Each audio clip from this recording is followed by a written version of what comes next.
믿고 간구하오니 지금 내려주소서.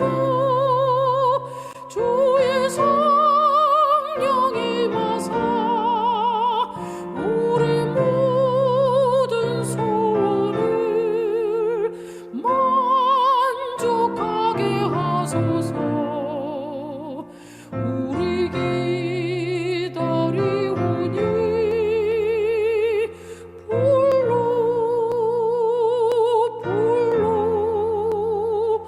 충만하게 하소서.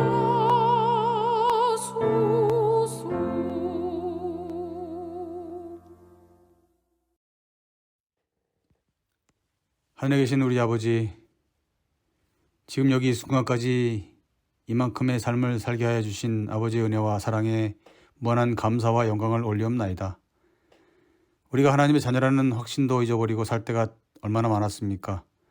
우리 모두를 사랑하셔서 아버지께서는 늘 찾으라, 구하라, 두드리라 하시며 그 기다리며 애타하시는 그 마음을 저버릴 때가 또한 얼마나 많이 있었습니까? 그래도 우리 모두를 저 하늘 번영에 다 들어가도록 저 하늘에서 우리를 위해 중보하시는 아들 예수 그리스도를 이 땅에 보내셔서 그 고난과 치욕의 십자가에 달리셔서 흘리신 그 보혈의 피로 우리의 죄된 품성과 개인의 잘못된 선택으로 다 망가진 몸과 마음으로 여기까지 오게 하신 아버지시여, 우리 모두를 어여삐 도와주시고 다시 한번 회복의 장을 열어주셔서 아버지께 더 한 걸음 더 바짝 다가가게 하시니 그 은혜 정말 감사드리옵나이다. 오늘부터 열리는 이 사경회에 아버지께서 귀 있으시는 오봉열 목사님을 통하여 성령 충만이라는 주제를 가지고 아버지께서 우리에게 주실 말씀을 대언하게 하시니 그 은혜 또한 무한이나 감사드리옵나이다. 주의 귀한 종의 삶에 더 강건한 믿음의 삶을 살게 하시고 건강과 영성을 더하여 주셔서 이 종의 삶에 아버지의 영광을 드러내는 귀한 종으로 인정하여 주시옵소서. 또한 듣는 우리 모두에게 깨달음과 아버지께로 헌신하며 전진하는 아버지의 자녀가 되게 하여 주시옵소서. 이 사경회가 마칠 때까지 우리 모두에게 큰 은혜의 시간이 되게 하여 주시며 아버지로 인해서 우리 모두가 성령 충만, 은혜 충만, 기쁨 충만해지는 귀한 시간 되게 하여 주옵기를 우리를 죽기까지 사랑하시는 예수 그리스도 이름으로 기도 올리옵나이다. 아멘.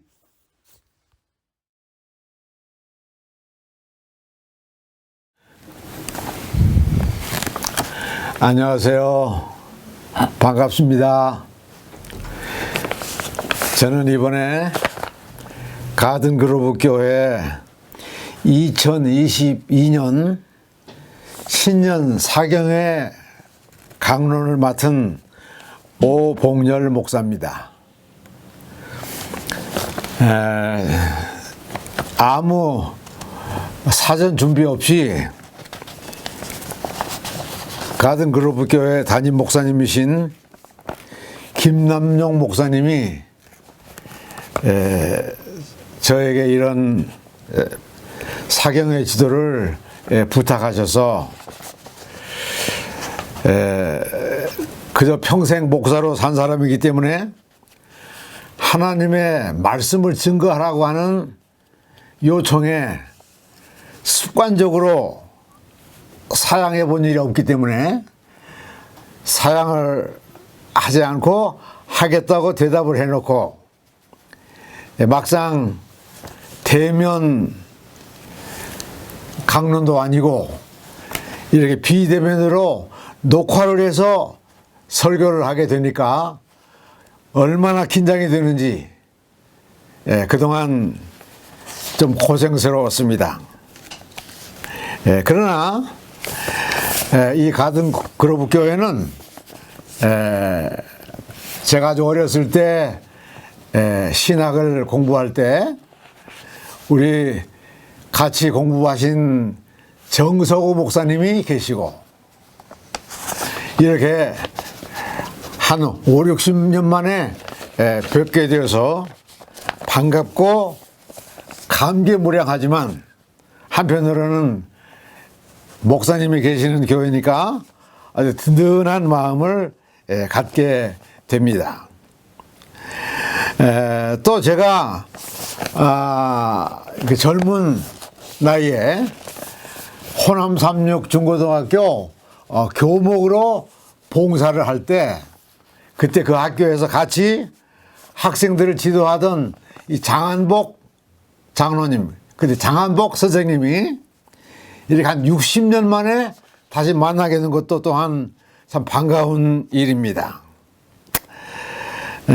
그리고 또 이 교회 오니까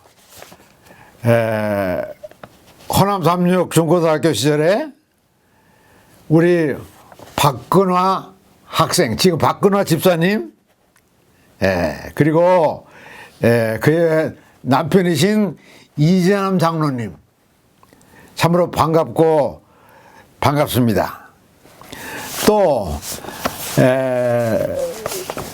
저랑 학생 시절부터 신앙생활을 같이 해온 우리 동창생, 고향 친구 안천수 목사님의 막내 동생이신 안명옥 집사님도 만나게 되어서 대단히 반갑습니다. 제가 예배 참석을 할 때 교회 광고 중에 신충렬 장로님이 아주 연로하시고 그래서 요양원에 계시니까 특별 기도를 부탁하는 광고를 볼 때 우리 신장로님이 또 여기 계시는구나, 참으로 반가웠습니다. 그래서 이번 이 사경의 총 주제를 뭘로 할까 생각을 하다가 제가 이 나이 될 때까지 평생토록 갈망하고 가장 필요로 하는 것이 무엇이었는가 생각할 때 바로 성령 충만이었습니다. 그래서 이번 가든그로브 교회 사경의 강의 내용의 총 주제를 성령 충만이라고 정하기로 했고, 첫날은 지금은 성령의 시대다, 둘째 날은 성령의 침례가 무엇인가, 셋째 날은 성령 충만에 대해서 말씀을 드리고, 마지막 대면 예배인 안식일 설교 예배 시간에는 새 천사의 기별과 예수 믿음이라고 하는 제목으로 말씀을 드리기로 했습니다. 그래서 오늘은 지금은 성령의 시대다. 성경 사도행전 1장 4절에 있는 말씀을 보니까 사도와 같이 모이사 저에게 분부하여 가라사대 예루살렘을 떠나지 말고 내게 들은 바 아버지의 약속하신 것을 기다리라. 요한은 물로 침례를 베풀었으나 너희는 몇 날이 못되어 성령으로 침례를 받으리라 하셨느니라. 그 다음에 사도행전 1장 8절의 말씀, 오직 성령이 너에게 임하시면 너희가 권능을 받고 예루살렘과 온 유대와 사마리아와 땅끝까지 이르러 내 증인이 되리라.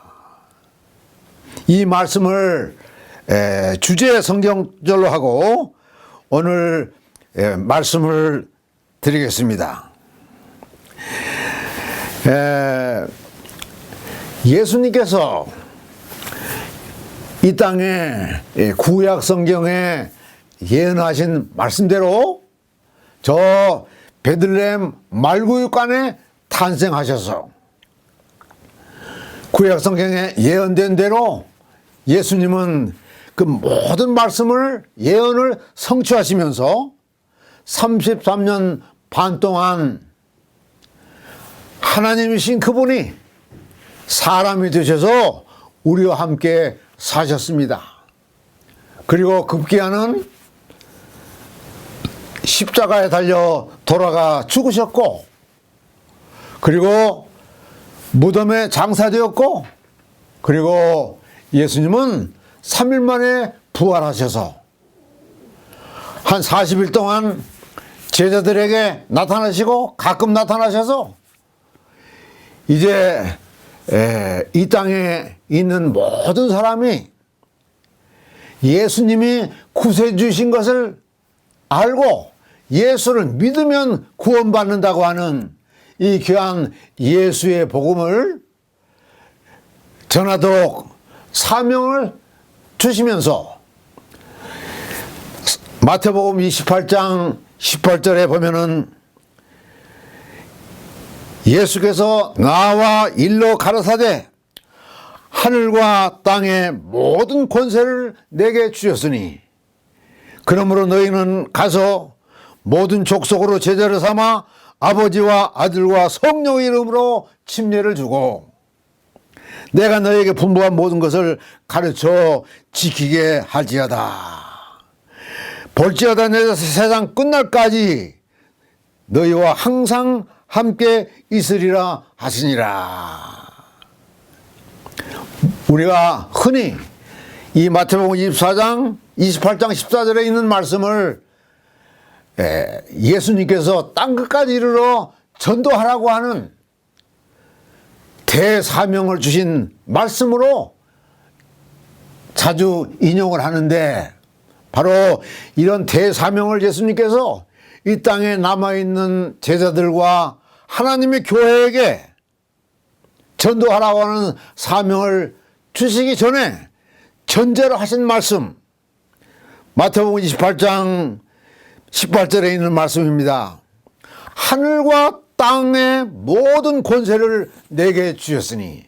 그러니까 다시 말하자면 예수님이 출생부터 십자가에 죽으심, 장사 지내심, 부활하심, 그리고 이제 40일 되는 날 이 감람산 위에서 승천하시면서 예수님께서 다 이루었다고 하시고 하나님 아버지께로부터 받은 그 권세, 하늘과 땅의 모든 권세. 그래서 예수님 십자가 이후에는 이 땅에 사는 모든 사람들이 이 예수님과 어떠한 관계를 맺고 사느냐에 따라서 이 땅에 살다가 불쌍하게 멸망하고 말든지, 아니면 예수님이 십자가에서 이루신 구원을 예수를 믿음으로 받아들여서 영생을 얻게 되든지 하는 결정이 나는 예수님께 모든 권세가 이제 집중되어 있다고 하는 말씀을 대전제로 예수님께서 모든 사람들에게 땅까지 이르러 복음을 증거하라고 말씀하신 것입니다. 그런데 이 사도행전 1장 4절에 있는 말씀 보면 예루살렘을 떠나지 말고 내게 들은 바 아버지의 약속하신 것을 기다리라.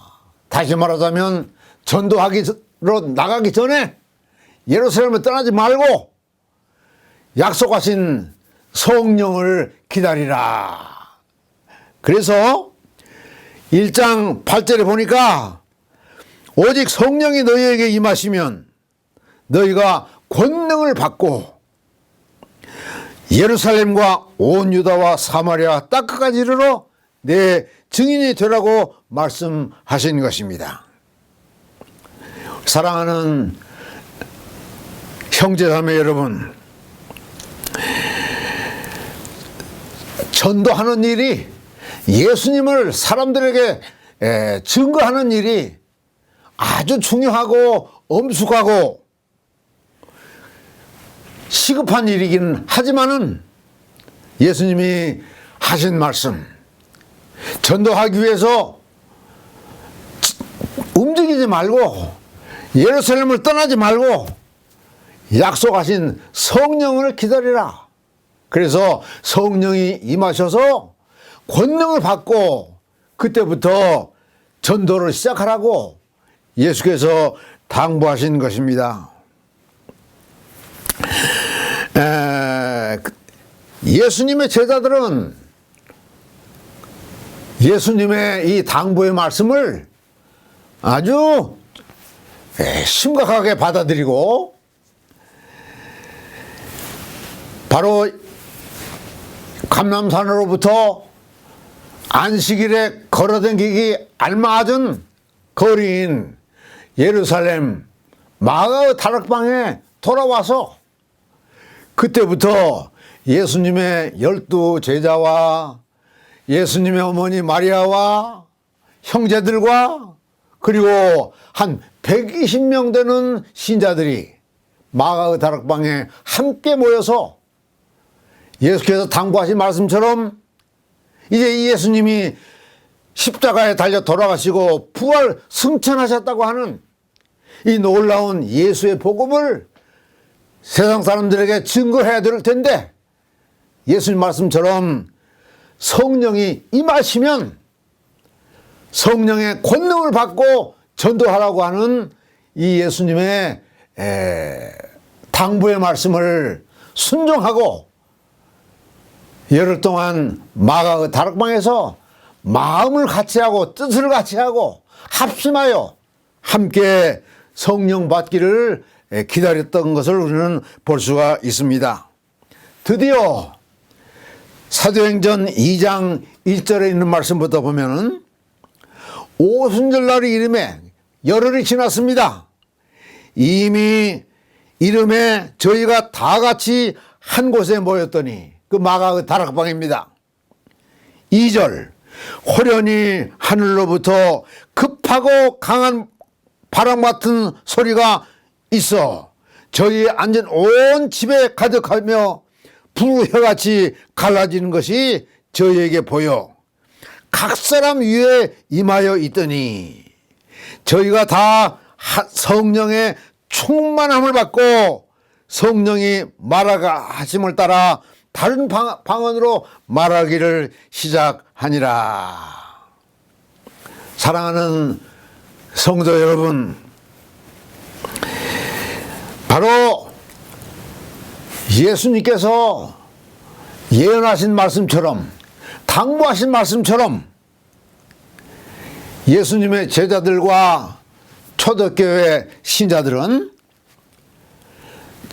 예수님을 증거하러 전도하러 나가지 않고 마가의 다락방에 모여서 열흘 동안 마음을 같이하고 뜻을 같이하고 정성을 같이해서 한마음 한뜻으로 약속하신 성령이 임하시기를 기다리고 합심하여 기도했습니다. 드디어 오순절이 이르렀을 때 성령님이 마가의 다락방 모여있는 초대교회 12제자와 신자들에게 이렇게 충만히 임하신 것입니다. 이때부터 소위 예수님의 교회, 이 기독교가 전도를 시작했고 능력을 받아가지고 많은 사람들에게 전도해서 영혼을 구원하고 교회가 세워진 것입니다.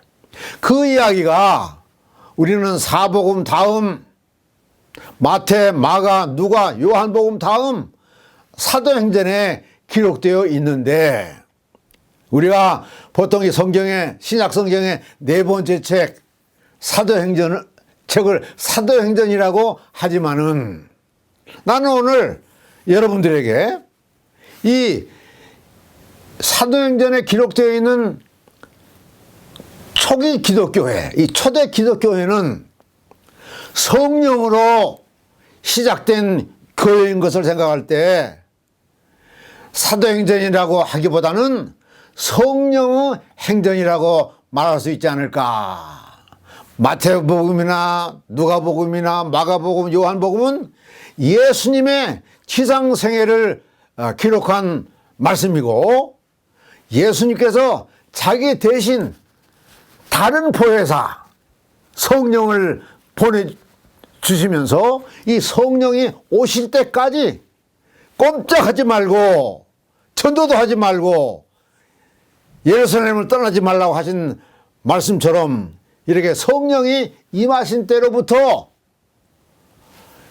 사도행전 끝까지 예수님의 12제자들이 살아있는 동안에 전도하던 그 한 5, 60년 동안의 역사가 기록되어 있는데, 그래서 나는 이 사도행전을 성령의 행전이라고 말해도 된다고 하는 그런 생각을 갖고 있는 것입니다.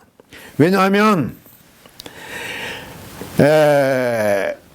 누가복음에는 이 성령님이라고 하는 단어가 36회, 고린도전서에는 40회, 그런데 바로 이 사도행전에는 70번이나 성령에 대해서 언급하고 있습니다.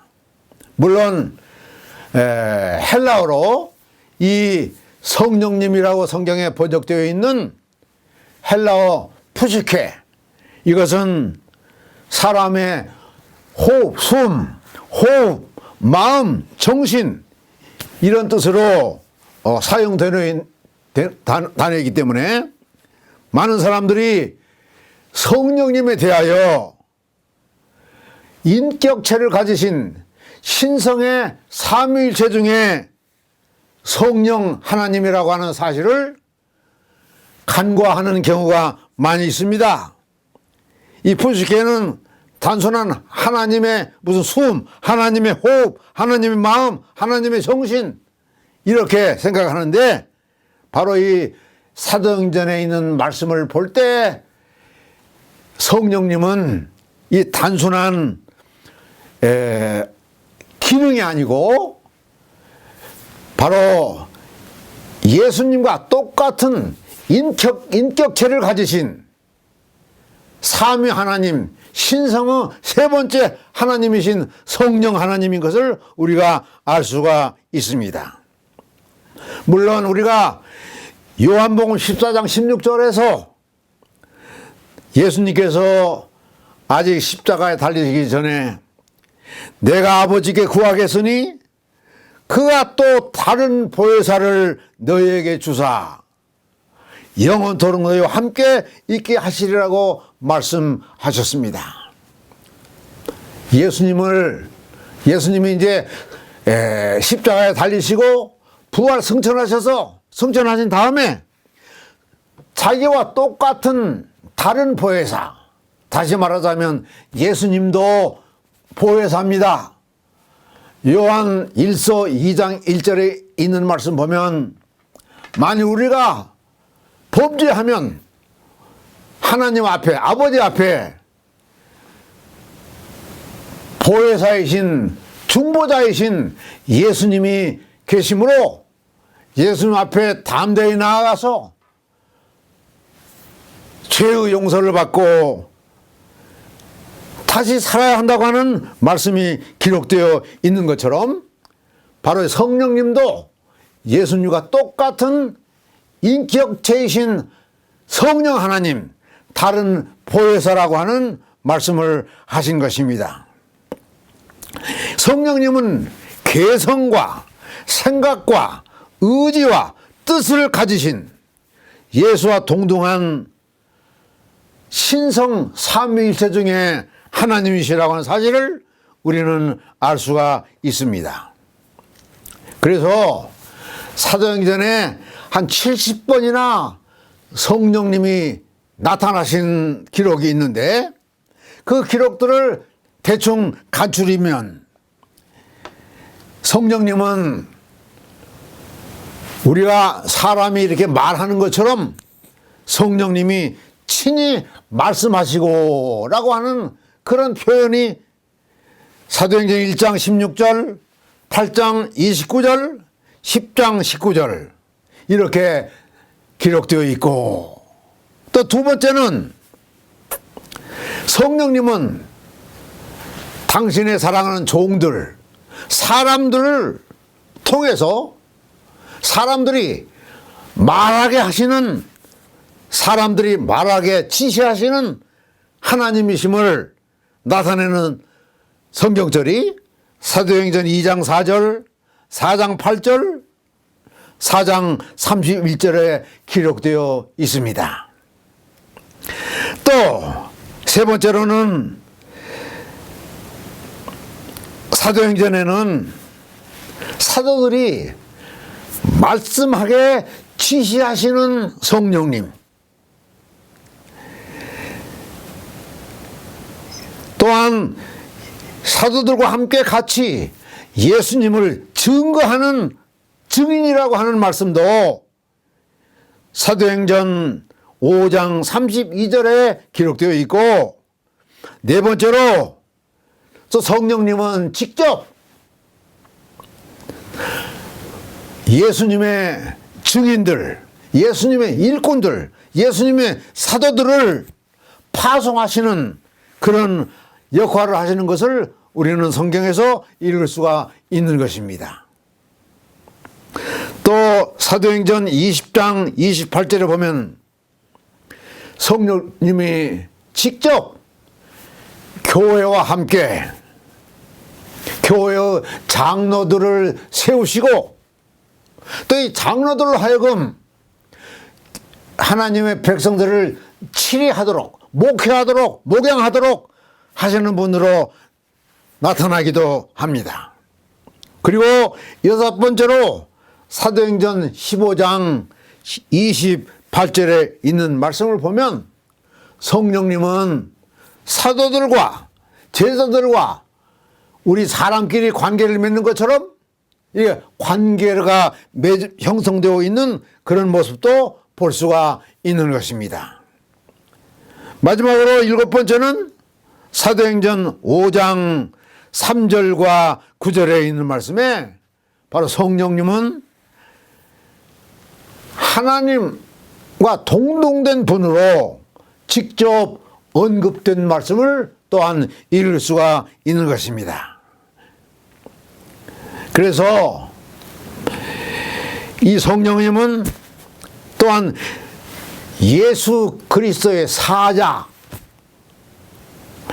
하나님의 교회의 창설자, 또 이렇게 성령님의 능력으로 초대교회가 열심히 전도함으로 교회가 점점 확장되어서 이제는 유대인뿐만 아니라 모든 이방 사람들까지 예수 믿고 교회가 확장될 때 이 교회를, 이 다양한 민족, 다양한 언어, 다양한 문화에 사는 사람들이 예수를 믿고 하나님의 백성이 될 때 이 교회를 하나로 묶는 그런 분이 바로 성령님이셨음을 우리가 이 사도행전에서 확인할 수가 있는 것입니다. 바로 이 성령님은 교회의 생명이셨고, 또 앞일을 예언하시는 역할도 하셨고, 또 성령님께서 친히 교회의 회의를 주재하시는 그런 인격적인 분으로 나타난 말씀을 다 종합해 볼 때 사도행전은 단순히 예수님 제자들이 예수님을 전도하는 사도들의 행전이 아니라 성령님이 직접 사도들과 교회를 움직이시고 지도하시고 이끄시고 혹은 직접 초대교회를 세우시고 운영하시고 발전시키시는 분으로, 그래서 저는 여러분들에게 감히 사도행전을 성령 행전이라고 말씀을 드립니다. 그런데 뿐만 아니라 로마서부터 시작되어서 쭉 사도들의 편지서에 우리는 성령 하나님에 대한 말씀, 성령 하나님에 대한 역할, 이런 것을 많이 읽을 수 있지만은 마지막으로 요한계시록 22장 17절, 그러니까 신약 성경의 맨 마지막 책, 요한계시록의 맨 마지막 부분, 요한계시록 17장부터 20절까지 하나님께서 이 땅에 있는 교회에게 하시는 마지막 호소의 말씀이 바로 성령님이 하시는 말씀이라고 기록된 것을 볼 수가 있습니다. 제가 그 성경을 한번 읽겠습니다. 요한계시록 22장 17절, 성령과 신부가 말씀하시기를 오라 하시는도다. 듣는 자도 오라 할 것이요 목마른 자도 올 것이요 또 원하는 자는 값없이 생명수를 받으라. 내가 이 책의 예언의 말씀을 듣는 각인에게 증거하노니 만일 누구든지 이것들 외에 더하면 하나님이 이 책에 기록된 재앙들을 그에게서 제하실 것이고, 만일 이 책에 있는 말씀을 제하여버리면 이 책에 기록된 생명나무와 및 거룩한 성의 참여함을 제하여 버리시리라. 그리고 계속해서 마지막 하시는 말씀이 이것들을 증거하시니가 가라사대 내가 진실로 속히오리라. 성령님 하시는 말씀인데 바로 예수님께서 직접 하시는 말씀으로 사도 요한은 받아 기록합니다. 내가 진실로 속히오리라 하시거늘 아멘 주 예수여 오시옵소서. 이렇게 초대교회는 오순절날 성령 강림으로 말미암아 교회가 시작되었고, 오순절날 성령 강림으로 시작된 교회, 예수님 재림하셔서 우리가 하늘나라 갈 때까지 이 지상 역사에 대한 예언의 말씀이 기록되는 계시록의 맨 마지막 성령의 말씀으로 맞춰지는 것을 볼 때 기독교 역사는 성령의 역사다. 바르다면 이 기독교 시대는 성령의 시대라고 말씀할 수 있다. 그런 결론을 내릴 수가 있는데, 마지막 선지자도 목사들에게 보내는 권면 511쪽에 말씀하시기를 이 시대를 어떤 시대라고 말할 수 있는가? 다시 말하자면 기독교 시대를 어떤 시대라고 말할 수가 있는가? 그럴 때 선지자는 말하기를 감히 이 시대를 성령의 시대라고 말하지 않을 수 없다. 그런 말씀이 기록되어 있습니다. 여러분, 그러므로 우리 하나님의 교회가, 하나님의 백성들이 지금 성령님이 우리를 인도하시고 우리를 감화하시고 우리 마음속에 임하셔서 예수님을 믿게 하시고 구원받게 하시고 이 복음을 전하게 하시는 성령님의 시대에 우리가 살고 있다고 하는 것을 깊이 생각하시고, 성령에 대해서 아버지 하나님이나 독생자 예수 그리스도 아들 하나님이나 성령님이나 똑같이 삼위 하나님이신데, 지금 특별히 우리 기독교 시대는 성령님의 시대라고 하는 사실을 깨닫고 성령님에 대해서 많은 관심을 가지시고 주의를 기울여야 한다고 생각을 합니다. 오늘 이렇게 말씀을 마칩니다. 하늘에 계신 자비로우신 아버지, 오늘 2022년 가든 그로브 교회 사경회를 시작하여 강론을 마치도록 은혜를 주셔서 진실로 감사합니다. 지금은 바로 성령의 시대라고 하는 것을 인식하고 우리 모든 성도들이 마음을 비우고 성령님을 마음가운데 모셔드려서 성령 충만한 성도가 되도록 은혜 베풀어 주시옵소서. 예수님의 이름으로 기도하옵나이다. 아멘.